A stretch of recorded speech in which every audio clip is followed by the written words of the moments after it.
All right, this one's for the price police. This is Tarkus Jude Mossberg here on Facebook profile. Jude's Junk, Facebook comic book shop, YouTube channel. And someone was posting something and really trying to slam buyers, actually insulting buyers on WhatNot because they're paying too much. And he was talking about some auction on WhatNot and people were paying, X amount for a book, $30 for a book when you can get it on eBay right now near mint for $10 or something like that. So he was really slamming these buyers for paying too much and just being arrogant and prideful, like that's stupid, why would you pay so much? And then even on Comic Tom, when they do their videos and they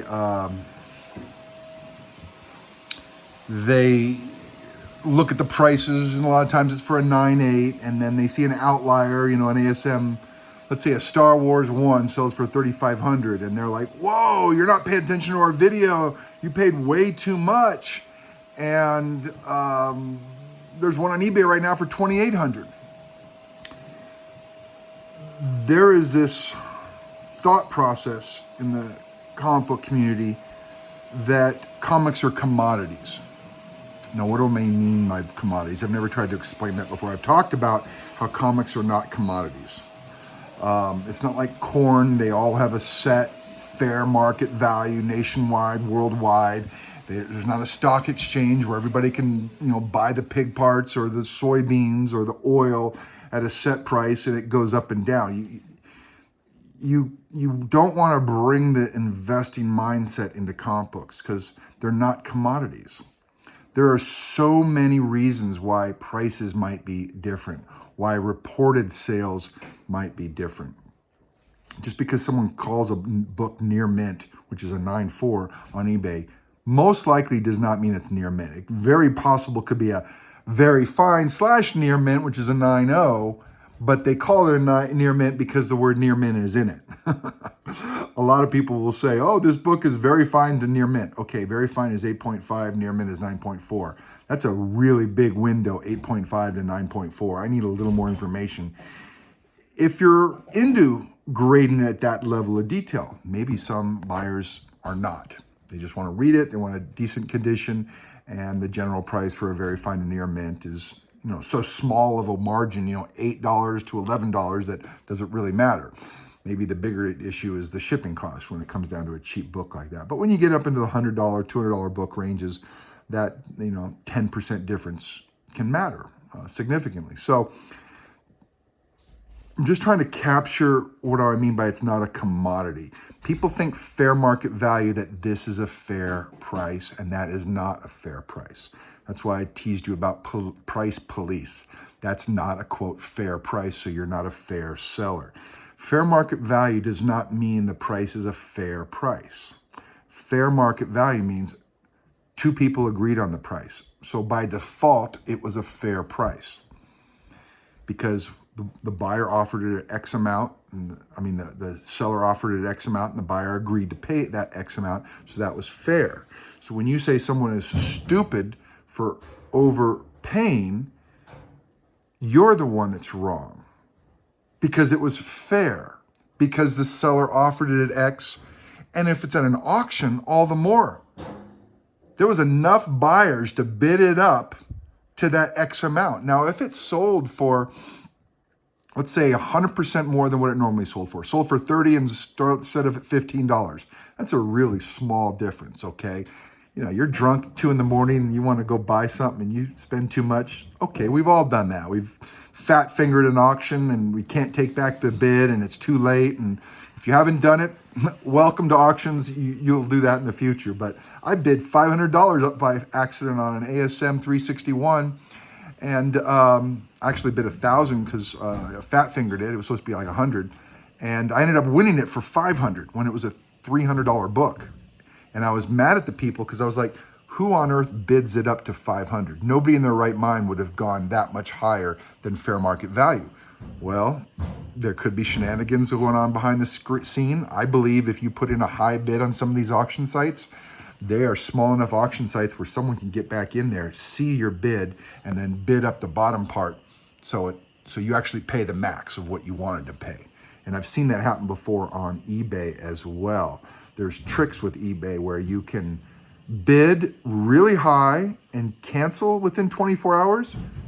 If you don't know what I'm talking about, some of you know, there's a secret that you can bid really high, cancel within 24 hours, and then if I had gone in, let's say I went in and put in a $100 bid on a book, and the seller, it was sitting at 50.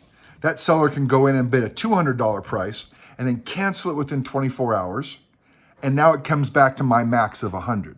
So the sellers can rig it so that I pay what my max amount is by just putting in a high bid and then canceling it. And then the lowest bid is the previous bid, which has been mine at 100, when I would have probably wanted it at 50 if the shenanigans wouldn't have gone on. So there's shenanigans that happen in these auction houses as well.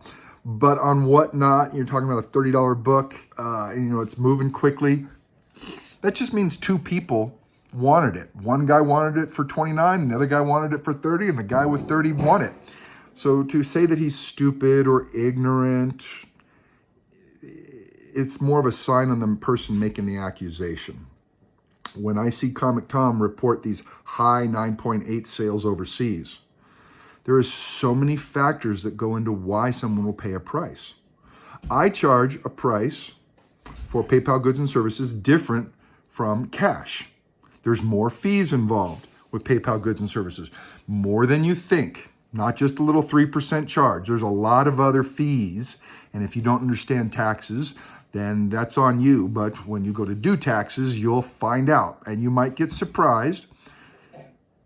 It could very easily be a 38% tax rate. Very easy. If you're like some of my clients, you're making over $120,000 a year, you're paying a 38% tax rate. Now, if you have it over a year, it caps out at 28%. But if you're doing a quick flip within a year, then you're looking at your full tax rate, unless you have a bunch of deductions and you can get your tax rate lower. But let's say someone's making, 100, 150,000 a year, they're buying big books, and they go and sell that if they report it, and if they sell it PayPal goods and services, they're looking at up to a 38% tax rate on their profit. So if they lose money, then they don't have to worry about taxes. But if they buy it for $100,000 and sell it for $110,000, 38% of $10,000 is $3,800. So that $110,000 sale was actually about a $106,000 sale. So they lost. So anyways, there's other factors in terms of prices. There's a price for financing. There's a price for PayPal goods and services. There's a different price for cash. Whether or not the seller distinguishes those prices is a different deal. But there are added costs in financing. There's taking the time, there's keeping track, there's dealing with people who want to flake and back out. Just like the mortgage company charges a fee for loaning out money. When you're financing, you're loaning out money. So you're getting paid for being the bank, and you're getting paid for the book. So it's a double payment. So you may very well pay more for a book if the seller has the ability to offer payments. And they don't take that into account when they do these Comic Tom sales. They just assume everyone's just paying the same amount. And it's not correct. Most of these auction houses do not charge tax. And that's perfectly legal. Some of them do. The Goldens, the eBay, they charge everybody tax. Unless you're in a state that, and your residence is in a state that doesn't have tax. That's different. That's sales tax. But I go to auction houses that don't provide tax. So there's different costs involved. My wife's pissed off at the cat because he's making a mess. That Oreo cat's going to be dipped in milk pretty soon. Any of you guys have animals that you're getting sick of? Anyways, we got cats because we thought it'd be easier to leave them at home when we go camping than a dog. So comic books are not commodities. There's so many different ways to buy and sell comics with different costs, different sales prices, that you can't just say, oh, that price on Go Collect or Cover Price is accurate. I can guarantee you the prices on Cover Price are not accurate because they combine CBCS sales and CGC sales and then come to an average. And you say, well, there's only a 10 to 20% difference. No, I've seen 100% difference in CGC sales prices versus CBCS sales prices. The Nova that I talked about in a previous video was $1,500 last sale CGC, but CBCS was buying them at $500. For whatever reason, there was a flood of Nova 1s, 9.8s that were in CBCS books, and there was just, the price just plummeted. And I didn't know that. And so when I paid $900 for a CBCS Nova 1 a few years back, I thought it was a great deal because CGC was going for $1,500. I didn't know that it was actually selling for $500 to $700, and so I overpaid on it. But I digress. That the point is that price and how they figure cover price. They also do their own weird moving averages. GPA just reports real sales. Cover price, Go Collect, they calculate a fair market value based on statistics and percentages and how many books sold recently versus, and some of that information is helpful, but it's not good if you're just trying to buy or sell, because it may not reflect what the actual market's buying and selling. This is another reason why people prefer GPA. There's a lot of other problems with Go Collect and Cover Price. They don't pull from as many sales points. Most people will pay to advertise on GPA, but they're not going to pay to advertise on Cover Price or Go Collect. So you have to pay to advertise there. So when you pay to advertise your sales on those websites, then they will capture your sales data. Not every store is paying. So that's why there's 18 to 20 sources for GPA, but maybe 4 on Cover Price or Go Collect. So those reporting prices you have to take with a grain of salt because they're not complete. They may not be accurate. They might be a percentage calculated fair market value instead of actual sales. So there's so many things that go into, and I think Comic Tom just uses GPA. Pretty sure they do. And there's a GPA sale out there right now that I know is bogus. I bought something on eBay and the seller canceled it before I paid for it, so I could never pay for it. But that registered sale on eBay is still on GPA. Now, will it fall off? I tend to trust GPA that it will fall off. They look through the data way better than Go Collect and Cover Price, because I've done those videos before that showed that they only reflect what eBay shows, when in fact the negotiated price was a lot less in GPA. So lots and lots of reasons why price guides, there is no such thing as a fair price. There is a price that someone offers it at, and then a buyer might pay that price, and you might not understand why someone would pay so much more.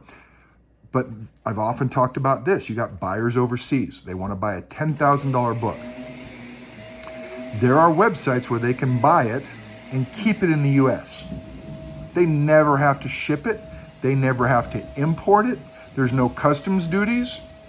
And they will pay a significant fee above, quote, fair market value to get that service, where they can avoid all the customs charges, the insurance charges, the shipping charges.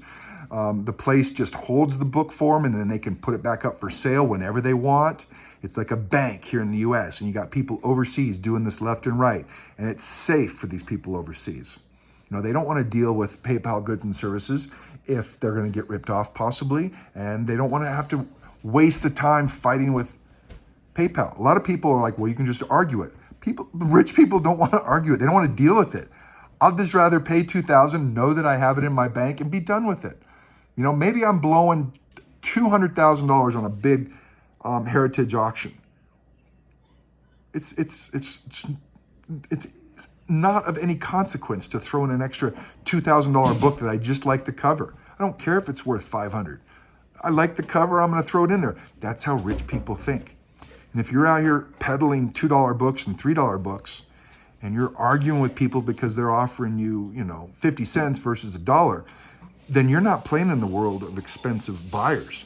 They pay for convenience. I have clients that pay because it's easy. Will you take $700? Sure. Boom. They send me $700 cash and I ship it to them. That's it. It's simple. It's easy. Everything's insured. Packing's great. They know that they're going to get the book, and they don't got to spend any more time chatting with some chatty on here that wants to talk about stuff. Some people love the talking. Some people are rich and busy, and they don't mind a little bit of talk, but they don't want to be taken hostage. Can I have this book for $700? Sure. $700 pops in. I already have their address. I ship it to them. Done. It's very, very simple. It's not a long negotiation discussion. People will pay more for that kind of simplicity. So going back to people that like to bash prices, even Comic Tom, he's a young guy. I get it. I have a background in statistics, quantitative statistical analysis, probabilities. Math was my thing in college. And there's a lot of factors that come into these fair market values, the reported sales prices. And so they just stick with the numbers. The Toms and his buddy there, Golden Age Guru, they stick with the numbers. But there's a lot of other things going on besides those numbers. And it's a good baseline for most people, but it's not a complete picture.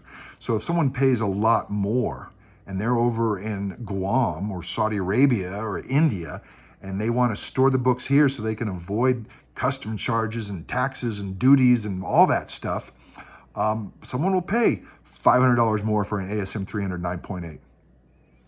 This doesn't even count whether it's a white pager or near white.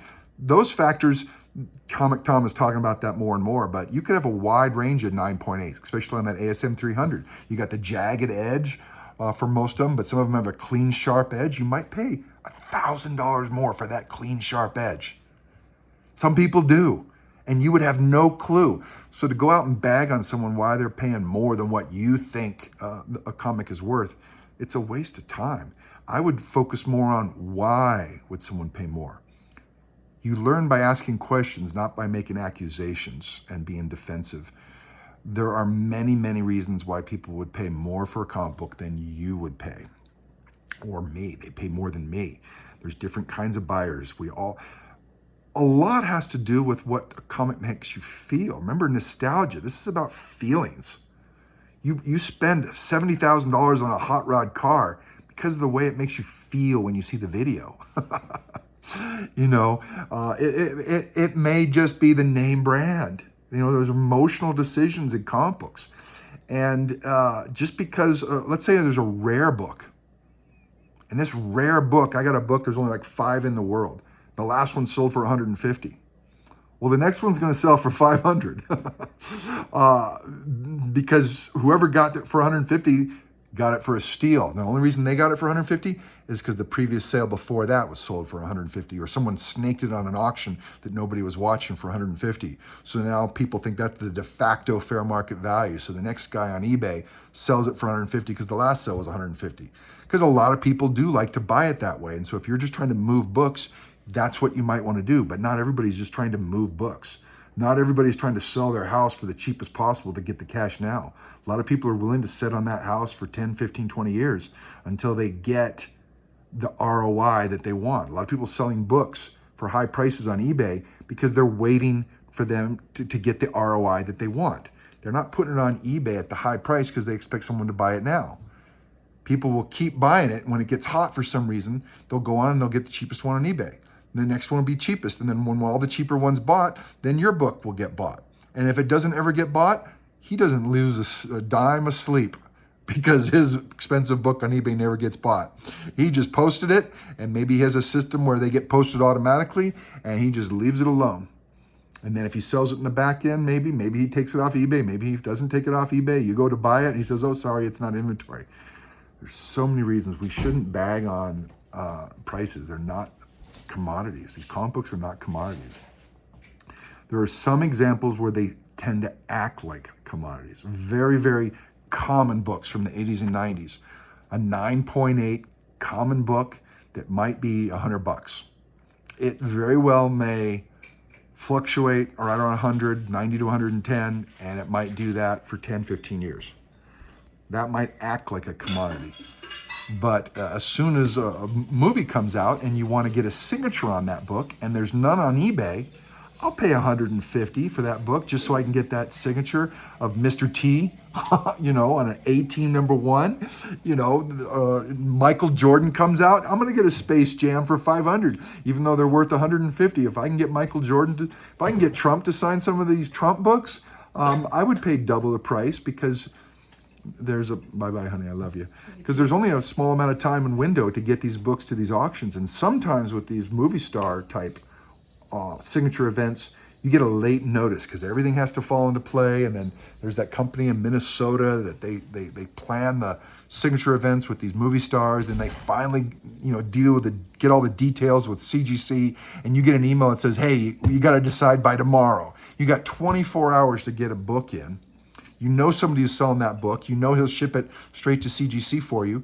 So you'll pay $400 for that book, and it's only worth $200.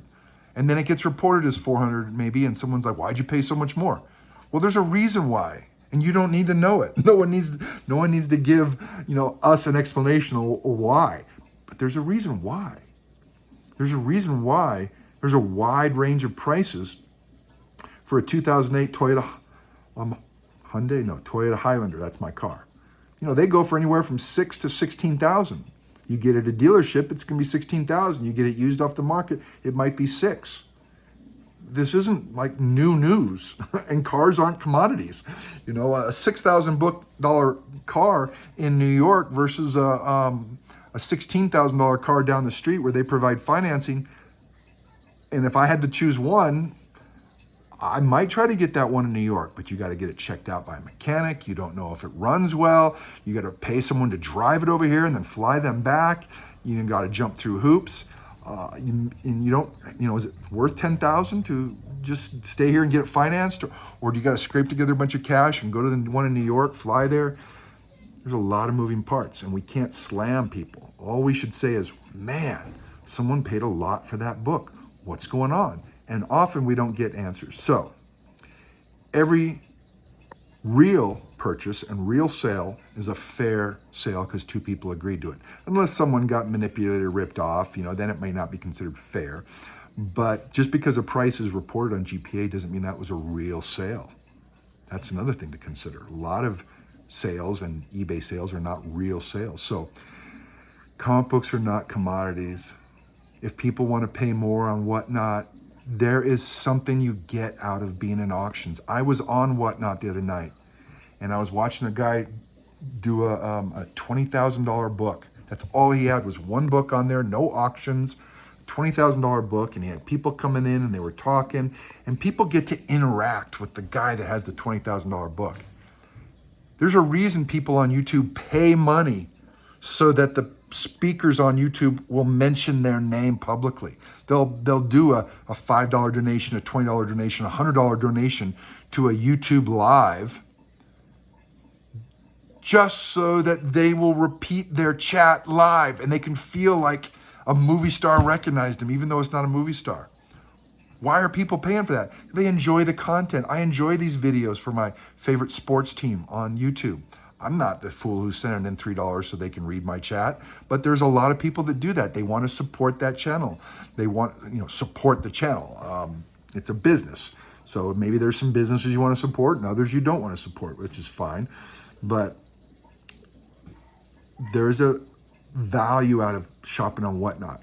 You get something out of it that you don't get on the other sites. And if you don't know what that value is, check out WhatNot. Don't just check it out from a seller's perspective. Check it out from a buyer's perspective. Go visit a bunch of these WhatNot stores. Why do you sit there for 30 minutes? Just like a TV show. How much do you got to charge for an advertisement on a TV show that lasts an hour? But here you're watching a YouTube channel for a half an hour. Maybe it doesn't get the same wide views as a TV show, but there's eyes on it. That someone's making money off of our eyes being on there.